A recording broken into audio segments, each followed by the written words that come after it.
Hello friends, प्रीति ma'am's academy में आपका स्वागत है। फ्रेंड्स, आज के इस वीडियो में हम बात करने वाले हैं आपके 12th स्टैंडर्ड महाराष्ट्र बोर्ड के 2020-21 के रेड्यूस सिलेबस के बारे में, जो कि कल आया था न्यूज कि रेड्यूस आपका सिलेबस 25% से रेड्यूस हो गया है। हर बच्चा इसका इंतजार कर रहा था कि क्या सिलेबस रेड्यूस होगा क्या नहीं, बहुत बेसब्री से इंतजार कर रहे थे। तो चलो फाइनली न्यूज तो आ गई। तो अब देखते हैं कि ये न्यूज आपके लिए अच्छी है या क्या है। मतलब जितना बेसब्री से आप इंतजार कर रहे थे, क्या सच में इतना अच्छा न्यूज आया है?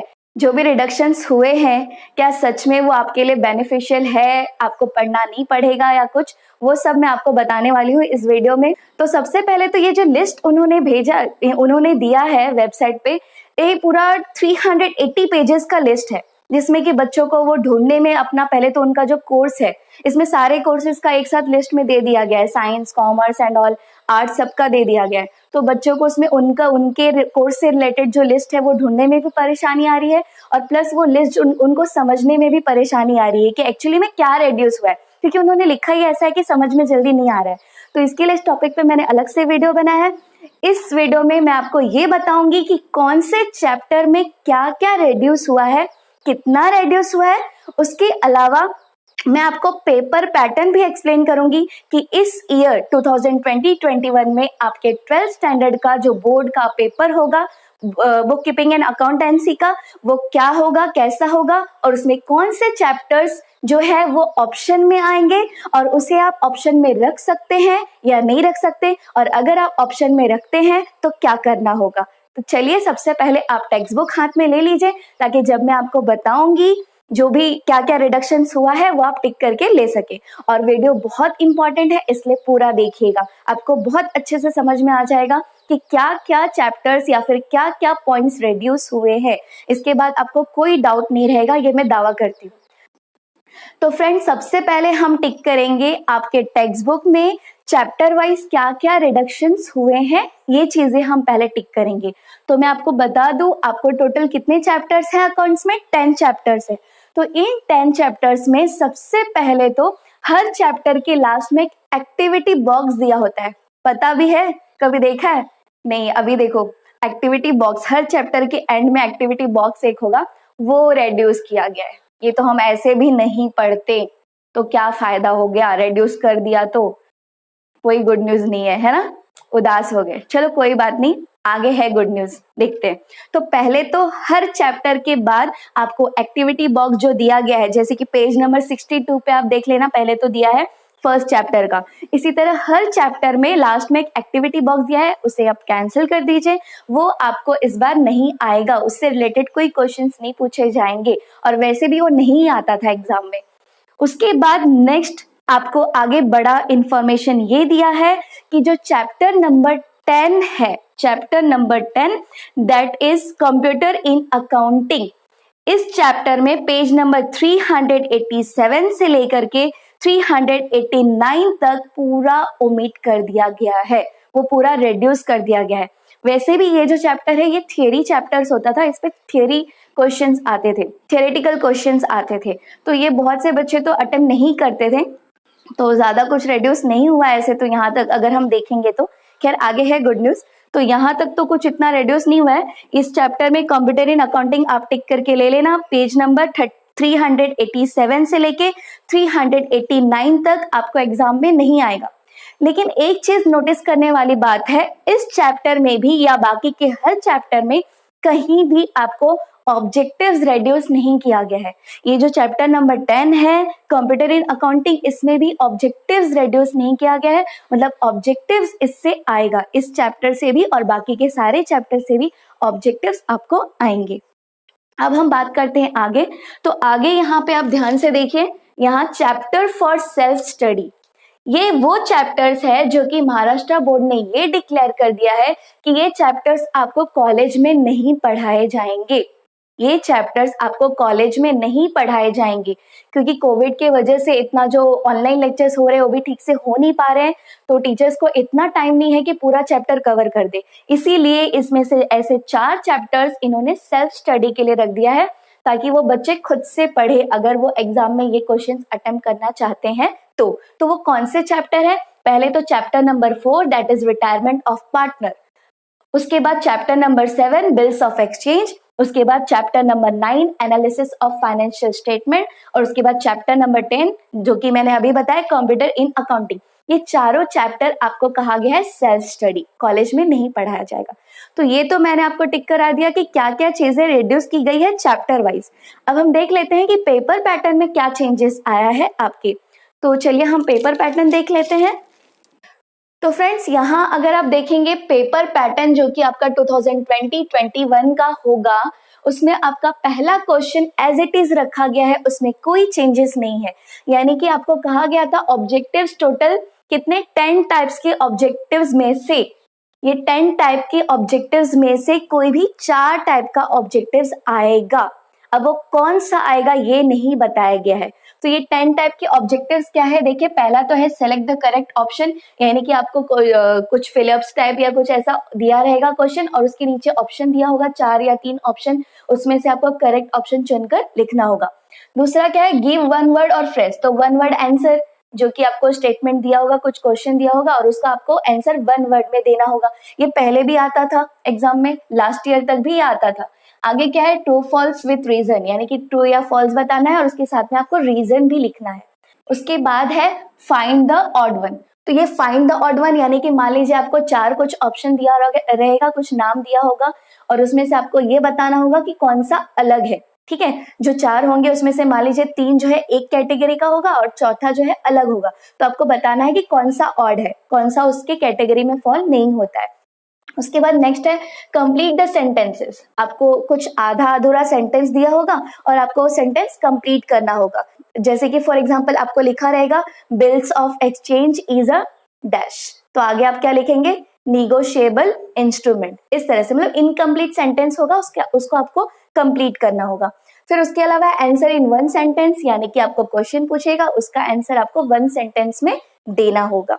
उसके बाद है डू यू अग्री और disagree with the following statements, यानी कि आपको कुछ स्टेटमेंट दिया होगा और आपको बताना होगा कि ये स्टेटमेंट से आप अग्री हो या डिसअग्री हो। तो अगर वो स्टेटमेंट करेक्ट होगा, ट्रू होगा तो आप अग्री बोलोगे, नहीं होगा फॉल्स होगा तो आप डिसअग्री बोलोगे, I disagree with the statement, जैसे कि इकोनॉमिक्स में आता था पहले वैसे। बस यहाँ पे लेकिन वो स्टेटमेंट ही लिखना है, बाकी कुछ रीजंस नहीं लिखने हैं। फिर कैलकुलेट द फॉलोइंग, आपको कुछ छोटा मोटा कैलकुलेशंस दिया होगा, जैसे कि फॉर एग्जांपल आपको पार्टनर्स के प्रॉफिट शेयरिंग रेशियो कैलकुलेट करने को दिया होगा, न्यू प्रॉफिट शेयरिंग रेशियो, जैसे कि हम एडमिशन ऑफ पार्टनर्स में कैलकुलेट करते हैं, या फिर मान लो आपको डेप्रिसिएशन निकालने के लिए दिया होगा। ऐसे छोटे छोटे कैलकुलेशंस आपको दिए होंगे, ओके, तो सिर्फ कैलकुलेशंस करना होगा। उसके अलावा है give specimen of bills of exchange, तो ये तो पहले भी आता था, लेकिन पहले क्या होता था कि ये फिक्स होता था कि एग्जाम में ये फिक्स 5 मार्क के लिए आएगा ही आएगा, लेकिन अब ऐसा नहीं है, ये आ भी सकता है नहीं भी आ सकता है, जो कि बिल्स ऑफ एक्सचेंज का स्पेसिमेन आपको बनाना होता है। फिर क्या है कंप्लीट द फॉलोइंग टेबल, आपको टेबल दे देगा, उसमें कुछ इंफॉर्मेशन दिए होंगे और कुछ इंफॉर्मेशन ब्लैंक होगा, तो वो आपको कंप्लीट करना होगा। इस तरह से आपको दिया होगा, जैसे कि फॉर एग्जांपल एक बैलेंस शीट दे दिया होगा और नीचे कुछ इंफॉर्मेशन दिया होगा, तो आपको वो कंप्लीट करना होगा कि क्या क्या वहां पे ऐड करना है इंफॉर्मेशन, इस तरह से। तो ये जो है ऑब्जेक्टिव्स, ये टोटल कितने टाइप्स के ऑब्जेक्टिव्स है 10 टाइप्स के, लेकिन इसमें से कोई भी 4 ही आएगा, कौन सा आएगा ये नहीं पता हमें, इसलिए ऑब्जेक्टिव्स तो आपको पूरा पढ़ना है, ये फिक्स है। इसमें से कोई भी 4 टाइप का ऑब्जेक्टिव्स आ जाएगा, ओके।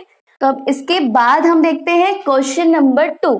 क्वेश्चन नंबर 2 से आपको बहुत बड़ा चेंज दिया गया है इस साल के पेपर पैटर्न में, क्योंकि जब रेड्यूस किया गया उसके बाद से मैं बता रही हूँ बहुत बड़ा चेंज यहाँ पे किया गया है आपको क्वेश्चन नंबर 2, 3, 4 एंड 5 में, ओके। उसके अलावा बाकी कहीं भी चेंजेस नहीं है, चेंजेस सिर्फ कहाँ है आपके पेपर पैटर्न में इस साल, क्वेश्चन नंबर 2, 3, 4 एंड 5 में चेंजेस है। तो देखते हैं क्वेश्चन नंबर 2 में क्या दिया है। तो क्वेश्चन नंबर 2 में आपको जून के पैटर्न के हिसाब से, जून में जो पेपर पैटर्न बताया था महाराष्ट्र बोर्ड ने न्यू सिलेबस के हिसाब से, उन्होंने कहा था कि क्वेश्चन नंबर 2 में आपको 2 प्रॉब्लम्स दिए जाएंगे और ये 2 प्रॉब्लम कौन से लेसन से होंगे, कौन से चैप्टर से होंगे, एक तो बिल्स ऑफ एक्सचेंज, फिर admission of partner, retirement of partner, death of partner, total 4 chapter में से कोई भी 2 क्वेश्चन आने वाले थे, ऐसा कहा गया था जून के पेपर पैटर्न में। लेकिन अभी पेपर पैटर्न आपका जो रिडक्शन हुआ है कोविड की वजह से, उसके हिसाब से आपको यहाँ ऑप्शन बता दिया। पहले क्या कहा गया था कि 4 चैप्टर में से कोई भी 2 आ सकता है, लेकिन अभी आपको बता दिया गया कि वो चारों चैप्टर में से ये 2 ही चैप्टर से इस क्वेश्चन में आएगा। आपको क्वेश्चन पहला तो एडमिशन ऑफ पार्टनरशिप फर्म से और दूसरा क्या रिटायरमेंट ऑफ पार्टनर से। ऑप्शन बता दिया गया, हर साल नहीं बताया जाएगा, ये सिर्फ इस ईयर आपको बताया गया है ऑप्शन कि क्या ऑप्शन आएगा। तो एडमिशन ऑफ पार्टनरशिप फर्म के ऑप्शन में कौन सा क्वेश्चन आएगा, कौन से चैप्टर से, रिटायरमेंट ऑफ अ पार्टनर से। यानी कि आपको पता चल गया कि ये दोनों चैप्टर ऑप्शंस में, एक दूसरे के ऑप्शंस में आने वाले हैं। तो इसमें से आप कोई भी एक चैप्टर चूज कर सकते हैं, कोई भी एक चैप्टर चूज कर सकते हैं।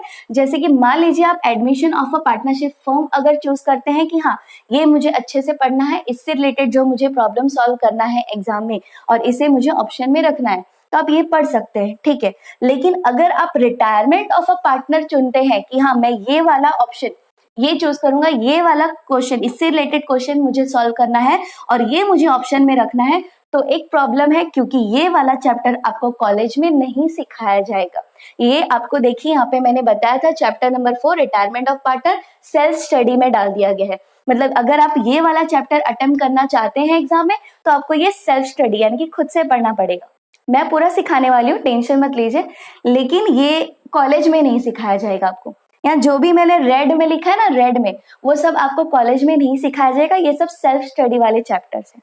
तो ये आपको समझ में आ गया कि क्वेश्चन नंबर 2 में क्या, कौन सा चैप्टर किसके ऑप्शन में आएगा और कौन से प्रैक्टिकल क्वेश्चंस आएंगे। और मैं आपको एक चीज बताना चाहूंगी कि जो स्टूडेंट्स आगे अकाउंट्स में स्पेशलाइज करना चाहते हैं, जैसे सीए या सीएस वगैरह कुछ करना चाहते हैं, तो आप लोग कोई भी चैप्टर ऑप्शन में मत रखिए, आप पूरा पढ़िए, नहीं तो आपका बेस वीक हो जाएगा। क्योंकि यहाँ 12th स्टैंडर्ड जो है अकाउंटिंग का बेस होता है, आप अगर यहाँ कोई भी चैप्टर स्किप करते हैं तो आपका बेस वीक हो जाएगा। तो इसलिए आप सेल्फ स्टडी में जो भी चैप्टर्स आपको दिया गया है आप वो भी पढ़िए, अच्छे से पढ़िए। अगर कुछ डाउट है तो आप मुझे कमेंट्स में पूछ सकते हैं, मैं वो सारे चैप्टर्स आपको मैं भी सिखाने वाली हूँ, तो आप वीडियोस देखते रहिए, आपको सारा नॉलेज मिलते रहेगा। और वो स्टूडेंट्स जो कि बाकी के जो स्टूडेंट्स हैं जो कि प्लेन बीकॉम करना चाहते हैं या बैफ या बीबीआई कुछ भी करना चाहते हैं आगे 12th स्टैंडर्ड के बाद, वो भी स्टूडेंट्स अगर पूरा जो सेल्फ स्टडी में आपको दिया है वो भी चैप्टर्स पढ़ेंगे तो ज्यादा अच्छा होगा। क्योंकि नॉलेज कंप्लीट मिलना बहुत जरूरी है, आपका बेस स्ट्रांग होना बहुत जरूरी है, राइट। तो इसीलिए आप उससे रिलेटेड जो भी वीडियोस मैं बनाऊंगी वो आप देखते रहिएगा और सारा नॉलेज रखिएगा। तो आगे देखते हैं अब हम क्वेश्चन नंबर 3। तो क्वेश्चन नंबर 3 में दिया है सॉल्व एनी वन प्रॉब्लम। यहाँ भी आपको 2 प्रॉब्लम दिया होगा, उसमें से कोई भी आपको एक सॉल्व करना होगा। अब ये भी क्वेश्चन पहले क्या होता था, जब जून का जो पैटर्न उन्होंने दिया था, जो आपको पहला पेपर पैटर्न दिया था, उसमें आपको 4 चैप्टर्स दिए गए थे। कौन से? वही admission of partner, retirement of partner, death of partner, bills of exchange. इन चारों में से कहा गया था कि कोई भी 2 क्वेश्चन आएगा। ऐसा आपको पैटर्न जो जून में दिया गया था उसके हिसाब से था, नेक्स्ट ईयर भी वही होगा। लेकिन इस ईयर रिडक्शन के बाद यहाँ पे भी चेंज किया गया है, आपको ये बता दिया गया है कि कौन से चैप्टर के ऑप्शन में कौन सा आएगा। 2 ही चैप्टर का नाम आपको दे दिया गया है। पहला तो क्या, डिसोल्यूशन ऑफ पार्टनरशिप फर्म से आएगा आपको पहला क्वेश्चन नंबर 3 में, और नेक्स्ट क्वेश्चन आएगा बिल्स ऑफ एक्सचेंज से। यानी कि ये दोनों क्वेश्चन एक दूसरे के ऑप्शन में होगा। मतलब अगर आप चाहते हैं तो dissolution of partnership firm attempt कर सकते हैं और बिल्स ऑफ एक्सचेंज को ऑप्शन में रख सकते हैं। अदरवाइज आप बिल्स ऑफ एक्सचेंज वाला चैप्टर अच्छे से पढ़िए और dissolution of partnership firm option में रख सकते हैं। लेकिन मेरे हिसाब से आप सब पढ़िए, बाद में एग्जाम में, ठीक है, एग्जाम में आपको कुछ ऑप्शन में रखना है तो रख दीजिए, वो बाद में प्रैक्टिस करते वक्त आप उस चीज पे ध्यान दे दीजिए। लेकिन अभी फिलहाल आप पूरा पढ़िए, पूरा नॉलेज रखिए, ठीक है। तो यहाँ पे मैं आपको बता दूं, डिसोल्यूशन ऑन पार्टनरशिप फर्म अगर आप ये वाला क्वेश्चन अटेम्प्ट करना चाहते हैं तो ये चैप्टर तो आपको कॉलेज में पढ़ाया जाएगा। लेकिन अगर आप बिल्स ऑफ एक्सचेंज एग्जाम में चाहते हैं कि ये चैप्टर में अटेम्प्ट करूं, क्योंकि ये चैप्टर थोड़ा सिंपल भी है, तो ये चैप्टर अटेम्प्ट करूं, तो ये आपको कॉलेज में नहीं पढ़ाया जाएगा, ये आपको खुद से पढ़ना पड़ेगा, सेल्फ स्टडी करना पड़ेगा। लेकिन बिल्स ऑफ एक्सचेंज मैंने पढ़ा दिया है, आप वो वीडियोस देख सकते हैं और उसमें आई थिंक आपको पूरे डाउट्स भी क्लियर हो जाएंगे। मैंने हर टाइप के क्वेश्चंस आपको सॉल्व करके बताया है उसमें। और अगर कुछ डाउट है तो आप कमेंट्स में पूछ लीजिए मुझे, ओके। और मैं नोट्स भी शेयर करने वाली हूँ उससे रिलेटेड। तो ये था क्वेश्चन नंबर 3 रिलेटेड। मैंने आपको बता दिया कि डिसोल्यूशन ऑफ पार्टनरशिप फर्म और उसके ऑप्शन में आएगा बिल्स ऑफ एक्सचेंज, इन दोनों में से कोई भी एक चैप्टर आप फिक्स कर सकते हैं कि मुझे ये करना है, और फिलहाल तो आप पूरा पढ़िए, ठीक है। तो ये आपको सिखाया जाएगा कॉलेज में, और ये आपको कॉलेज में नहीं सिखाया जाएगा। अब इसके बाद हम देखते हैं आपको क्वेश्चन नंबर 4। क्वेश्चन नंबर 4 में दिया है इश्यू ऑफ शेयर्स, ये वाला चैप्टर, और कंप्यूटर इन अकाउंटिंग, ठीक है। तो इन दोनों चैप्टर में से ये कंप्यूटर इन अकाउंटिंग जो है थियरी क्वेश्चंस आते थे, थियरी रिलेटेड क्वेश्चंस आते हैं इसके ऊपर, तो मेरे हिसाब से तो आप इश्यू ऑफ शेयर्स ही करिए, और अगर आप थियरी में ज्यादा अच्छे हैं तो फिर ठीक है, कंप्यूटर इन अकाउंटिंग कर लीजिए। अब यहाँ अगर आप बोलते हैं इश्यू ऑफ शेयर्स अगर आपको अटेम्प्ट करना है, ये वाला क्वेश्चन अगर आपको अटेम्प्ट करना है, क्योंकि दोनों में ऑप्शन है, तो अगर ये अटेम्प्ट करना है तो आपको कॉलेज में सिखाया जाएगा, लेकिन अगर कंप्यूटर इन अकाउंटिंग का चैप्टर आपको अटेम्प्ट करना है तो ये आपको कॉलेज में नहीं सिखाया जाएगा, क्योंकि ये भी सेल्फ स्टडी में डाल दिया गया है, मतलब ये आपको खुद से पढ़ना पड़ेगा। और यहाँ इश्यू ऑफ शेयर्स जो कि आगे आपको सीपीटी वगैरह अगर आप करते हैं तो भी बहुत इंपॉर्टेंट है, सीए फाउंडेशन में बहुत ज्यादा इंपॉर्टेंट है, तो आप ये जरूर करिए, जरूर पढ़िए। अगर आगे आपको स्पेशलाइज करना है, हायर स्टडीज करना है तो, और नहीं भी करना है तो भी पढ़िए, क्योंकि ये नॉलेज बहुत इंपॉर्टेंट है और नॉलेज कहीं वेस्ट नहीं होता, बेस आपका स्ट्रांग हो जाएगा, ओके। और बीकॉम में भी इसका बहुत यूज है। तो अब ये था, इसमें भी आपको ऑप्शन बता दिया गया है कि इश्यू ऑफ शेयर्स वाला चैप्टर आएगा, और उसके ऑप्शन में कंप्यूटर इन अकाउंटिंग वाला चैप्टर आएगा, यानी कि आपका चैप्टर कोई भी ओमिट नहीं है पूरी तरह से।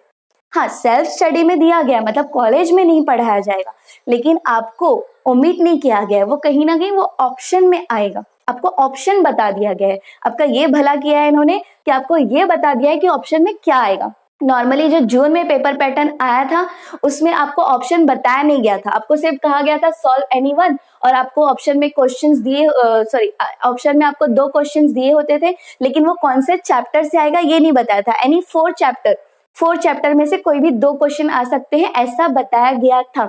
लेकिन इस साल आपको ऑप्शन दिखा दिया गया, पहले बता दिया गया है कि यही आएगा ऑप्शन में, इसके अलावा कुछ और नहीं आएगा, ठीक है। तो ये आपको क्लियर हो गया कि क्या आने वाला है। तो इसमें से कोई भी एक अगर आप चाहें ऑप्शन में रख सकते हैं, ठीक है। लेकिन जैसा कि मैं बार बार आपको बोल रही हूँ कि ऑप्शन में आप पूरा ही पढ़ लीजिए पहले। अब नेक्स्ट है question number 5, solve any one problem. इसमें भी आपको 2 प्रॉब्लम होगा, इसमें से कोई भी एक सॉल्व करना है। तो वो 2 प्रॉब्लम कौन से चैप्टर से होगा? एक तो डेथ ऑफ पार्टनर और दूसरा एनालिसिस ऑफ फाइनेंशियल स्टेटमेंट। ये दोनों चैप्टर से आपको आएंगे क्वेश्चन। पहला डेथ ऑफ पार्टनर वाला चैप्टर, और दूसरा किससे आएगा? एनालिसिस ऑफ फाइनेंशियल स्टेटमेंट से आएगा। अब यहाँ भी सेम वही चीज, अगर आप ये चैप्टर अच्छे से पढ़ते हैं तो इसे आप ऑप्शन में रख सकते हैं, और अगर आप इसे पढ़ते हैं अच्छे से, ये सॉल्व करना चाहते हैं और इसे ऑप्शन में रखना चाहते हैं, तो ये आपको खुद से पढ़ना पड़ेगा, क्योंकि ये आपको कॉलेज में नहीं पढ़ाया जाएगा। जो भी चीजें मैंने रेड में लिखा है वो सब आपको कॉलेज में नहीं पढ़ाया जाएगा, इसका आपको सेल्फ स्टडी करना है। बट मैं आपको पढ़ाऊंगी तो आप वीडियोस देख सकते हैं अगर आप वो अटेम्प्ट करना चाहते हैं तो, ठीक है। तो ये था, और ये पहले के पैटर्न के हिसाब से यहाँ पे क्या होता था कि यहाँ पे आपको आगे के जो 4 डेथ ऑफ पार्टनर और डिसोल्यूशन और एनालिसिस ऑफ फाइनेंशियल स्टेटमेंट और कंप्यूटर इन अकाउंटिंग, ये चैप्टर में से आता था आपको एनी 2 क्वेश्चंस। लेकिन अभी चेंज हो गया है पैटर्न, ड्यू टू कोविड आपको दिया गया है, चेंज नहीं हुआ एक्चुअली, और रिडक्शंस किए गए हैं, तो ये आपको ऑप्शन बता दिया गया। नेक्स्ट ईयर से ऑप्शन नहीं बताया जाएगा, नेक्स्ट ईयर से ये ऑप्शंस नहीं बताया जाएगा, सिर्फ इस साल के लिए उन्होंने बताया है, क्योंकि ऐसा प्रॉब्लम हुआ है इस वजह से, ठीक है। तो अब आगे देखते हैं। अब क्वेश्चन नंबर 6 और 7 के बारे में जो लिस्ट कल आया है, इन 2 क्वेश्चंस के बारे में उसमें कुछ नहीं बताया गया है। तो कुछ बच्चे ये सोच रहे हैं कि ये चैप्टर ओमिट कर दिया गया है, ये चैप्टर नहीं आएगा एग्जाम में। नहीं स्टूडेंट्स, ऐसा नहीं है, ऐसी गलतफहमी मत रखिए, नहीं तो आपका बहुत बड़ा लॉस हो जाएगा। ये चैप्टर आएगा, इसमें कोई चेंजेस नहीं है, इसीलिए ये वहां लिस्ट में नहीं दिया गया है। Question number 6 as it is, उसमें आपको फिक्स प्रॉब्लम आता था, पहले के पैटर्न के हिसाब से भी आपको प्रॉब्लम और नॉन प्रॉफिट कंसर्न के ऊपर एक फिक्स क्वेश्चन आता था, इसमें कोई ऑप्शन नहीं होता था। और अभी भी रेड्यूस सिलेबस के हिसाब से भी question number 6 as it is है, उसमें कोई चेंजेस नहीं है। इसमें आपका नॉन प्रॉफिट कंसर्न से एक क्वेश्चन फिक्स आएगा ही, ओके। और उसके बाद क्वेश्चन नंबर 7 भी सेम वैसे ही, इसके बारे में भी आपको लिस्ट में कुछ नहीं बताया गया है। तो कई बच्चे सोच रहे हैं कि ये ओमिट कर दिया गया, नहीं, ये चैप्टर्स तो कभी ओमिट नहीं किया जा सकता, क्योंकि यही तो सबसे इंपॉर्टेंट चैप्टर्स है आपके 12th स्टैंडर्ड में, राइट। और ये अगर आप, ये फाइनल अकाउंट्स है नॉन प्रॉफिट कंसर्न का और पार्टनरशिप फर्म का। फाइनल अकाउंट तो पूरा बेस होता है, आगे बीकॉम वगैरह में आपको सब फाइनल अकाउंट्स के टॉपिक्स मोस्टली मिलेंगे। तो आप क्या करेंगे, अगर बेस ही क्लियर नहीं है तो ये कैसे ओमिट कर सकते हैं, ये ओमिट नहीं करेंगे, ये फिक्स आएगा आपको एग्जाम में, ठीक है। तो ऐसे मत सोचिए कि नहीं दिया है तो ये ओमिट हो गया है, इसमें कोई चेंजेस नहीं किया गया है, इसीलिए इसको नहीं बताया गया, इसके बारे में कुछ डिटेल नहीं दिया गया आपको। तो क्वेश्चन नंबर 7 जो है problem on partnership final account, ये भी आएगा और इस पे भी कोई ऑप्शन नहीं है, यानी कि क्वेश्चन नंबर 6 और 7 में आपको कोई ऑप्शन नहीं है। ये दोनों चैप्टर आपको पूरा सॉल्व करना है, पूरा प्रैक्टिकल्स थियरी जो भी इससे रिलेटेड है, ऑब्जेक्टिव्स पूरा पढ़ना है। ऑब्जेक्टिव्स तो आपको सारे चैप्टर्स के ही पढ़ने हैं, ठीक है। तो इसके सारे problems, practical problems, solve problems सब पढ़ना है आपको। अब ये तो था पूरा पेपर पैटर्न, मैंने आपको एक्सप्लेन कर दिया। अब सेल्फ स्टडी में क्या क्या था ये भी मैंने आपको बता दिया। Chapter number 4 retirement of partner, ये वाला चैप्टर कहाँ दिया है, देखिए यहाँ पे रिटायरमेंट ऑफ पार्टनर किसके ऑप्शन में आने वाला है, एडमिशन ऑफ पार्टनरशिप फर्म के। तो अगर आप ये वाला सेल्फ स्टडी में दिया है, अगर आप ये वाला ऑप्शन में रखते हैं तो आपको ये चैप्टर जो admission of a partnership firm, ये अच्छे से पढ़ना पड़ेगा। और अगर आप हायर स्टडीज करना चाहते हैं, स्पेशलाइज करना चाहते हैं आगे अकाउंट्स में, तो फिर सारा पढ़िए, ठीक है। उसके बाद chapter number 7 bills of exchange, bills of exchange भी सेल्फ स्टडी में दिया गया है, ये भी ऑप्शन में आएगा एग्जाम में। तो बिल्स ऑफ एक्सचेंज, उसकी ऑप्शन में क्या आएगा, डिसोल्यूशन ऑफ पार्टनरशिप फर्म। तो इन दोनों में से अगर मेरी आप मानिए तो बिल्स ऑफ एक्सचेंज ज्यादा इजी है, अगर आपको जर्नल एंट्रीज अच्छे से आता हो तो, ठीक है। तो मेरे ख्याल से तो आप ये अटेम्प्ट कर सकते हैं, लेकिन ये आपको कॉलेज में नहीं पढ़ाया जाएगा, ये सेल्फ स्टडी में दिया गया है। तो आप मेरे वीडियोस जो है बिल्स ऑफ एक्सचेंज के वो भी देख सकते हैं, अगर आपको कुछ डाउट है तो पूछ सकते हैं। और अगर आप ये वाला करना चाहते हैं डिसोल्यूशन ऑफ पार्टनरशिप फर्म, तो इससे भी रिलेटेड मैं वीडियोस बनाने वाली हूँ, बहुत जल्द मैं डाल दूंगी, तो आप वहां से देख सकते हैं। और ये जो चैप्टर है आपके कॉलेज में भी पढ़ाया जाएगा। उसके बाद next chapter number 9 analysis of financial statement. Analysis of financial statement में आपको स्टेटमेंट्स बनाने होंगे कंपनीज के। तो ये चैप्टर भी आपको सेल्फ स्टडी में डाल दिया गया है, और ये किसके ऑप्शन में आने वाला है, डेथ ऑफ पार्टनर वाले चैप्टर के ऑप्शन में आने वाला है। तो ये चैप्टर में से भी आप कोई भी एक अगर सेल्फ स्टडी में रखते हैं, अगर ये वाला आप सेल्फ स्टडी में रखते हैं, सॉरी ये वाला अगर आप ऑप्शन कोई भी एक अगर आप ऑप्शन में रखते हैं, अगर ये वाला ऑप्शन में रखते हैं, तो ये तो आपको कॉलेज में पढ़ाया जाएगा और मैं भी आपको पढ़ाने वाली हूँ। और अगर आप ये वाला अटेम्प्ट करना चाहते हैं, इसे ऑप्शन में रखते हैं, तो ये आपको कॉलेज में नहीं पढ़ाया जाएगा, सेल्फ स्टडी है। तो आप वीडियोस देखिए और वहां से पढ़िए, कुछ डाउट हो तो आप मुझे पूछ लीजिए। उसके बाद कंप्यूटर इन अकाउंटिंग है, computer in accounting theory chapter है, तो ये भी आपको ऑप्शन में किसके आने वाला है, इश्यू ऑफ शेयर्स के। तो ये भी सेल्फ स्टडी में डाल दिया गया है। वैसे ये तो आप पढ़ेंगे तो समझ में आ जाएगा, अगर आप कुछ भी डाउट है तो मुझे पूछ सकते हैं। तो ये था आपका पूरा पेपर पैटर्न, रिडक्शन जो रेड्यूस हुआ है, महाराष्ट्र बोर्ड का भी जो रेड्यूस का न्यूज आया है उसके हिसाब से। तो बच्चों को बहुत सारे डाउट्स थे कि ये क्वेश्चन नंबर 6 और 7 के बारे में स्पेशली, और क्वेश्चन नंबर 1 के बारे में, क्योंकि इन 3 क्वेश्चंस के बारे में उस लिस्ट में कुछ बताया नहीं गया है, तो मैंने आपको इसलिए बता दिया। होप आपका डाउट क्लियर हो गया होगा। और फिर भी अगर आपको कुछ डाउट हो पेपर पैटर्न्स रिगार्डिंग, या फिर क्या रेड्यूस हुआ है आपके सिलेबस से, इसी रिगार्डिंग कहीं कुछ भी डाउट हो, तो आप मुझे कमेंट्स में जरूर पूछिए। और अगर आप इसका स्क्रीनशॉट लेना चाहते हैं तो ले लीजिए। तो फ्रेंड्स, अगर आज का ये वीडियो आपको पसंद आया हो तो प्लीज इसे लाइक कीजिए, शेयर कीजिए और हमारे चैनल को सब्सक्राइब कीजिए, और बेल आइकन भी प्रेस कर दीजिए ताकि आपको हमारे हर वीडियोस की नोटिफिकेशंस मिलती रहे। Thank you.